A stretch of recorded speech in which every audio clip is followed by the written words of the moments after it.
today I think I wanted to do a quick update on EV ranges in the winter, primarily because there's this whole news that's been blowing up in the US market about how Teslas in particular have just been rotting away at EV chargers. They've actually dubbed these Tesla superchargers as EV graveyards. So the context is that there's a big jet stream that came in from the north in northern, central, eastern America, and as a result temperatures have plummeted. And by plummeted I mean -15, -20, and in some parts even up to -25 degrees Celsius. And it's common sense at that point. EVs will charge ridiculously slow in those cold temperatures and their range will significantly drop. I'm talking about anywhere between 15 to even 25-30%.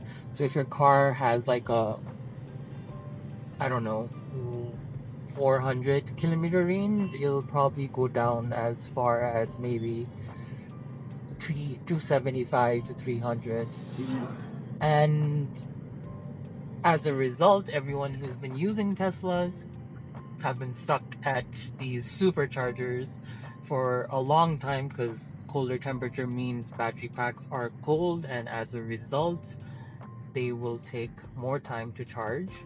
And also EVs, because of all the cold, it's more air resistance. The chemical reactions in batteries happen slower, as I've been explaining in my review videos. I'll link the videos that I'm talking about, the news coverage, down below in the description, as well as the reviews where I've talked about charging speeds and how winter cold weather will give less range for an EV, down below in the description, so check that out. But yeah, it's a bit sad to see that EVs are coming under that much of scrutiny. A lot of news media outlets have actually called it EV graveyards. I don't know why there's so much abhorrence. Like, what is this guy doing? There's a speed limit, 50, and I feel like on Ring Road, if you go faster than that, you're gonna get pulled over these days. But anyway, back to the winter weather chills.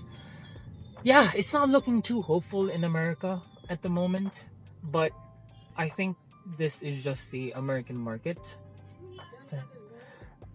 and not the Nepali market. One Nepali market, and I'm not talking about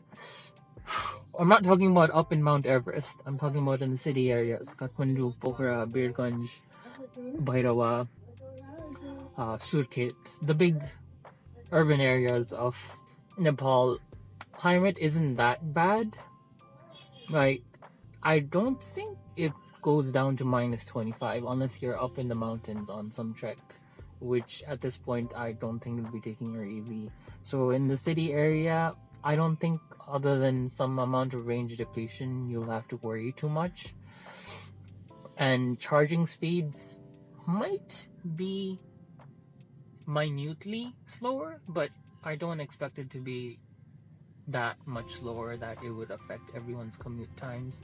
And also, I think the one other silver lining is that in Nepal, if you have an EV, up until this point, I do think most people have somehow figured out that they need to have some sort of home charger, which is not the case outside. A lot of people buy EVs and they 100% rely on public chargers.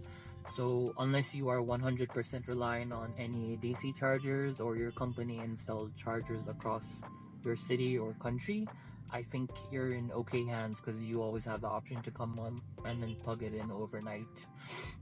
It's with people who are like commuting from like East Coast to West Coast, or like around the country. America is a big country that they need to like supercharge fast, and you need to use these public infrastructure chargers all the time, which I think, again, in Nepal you wouldn't have to face the same issues. So just putting this news out there that it is a situation that can happen, but for drivers and EV customers in Nepal, I don't foresee that happening unless somehow there's like a big blizzard in town.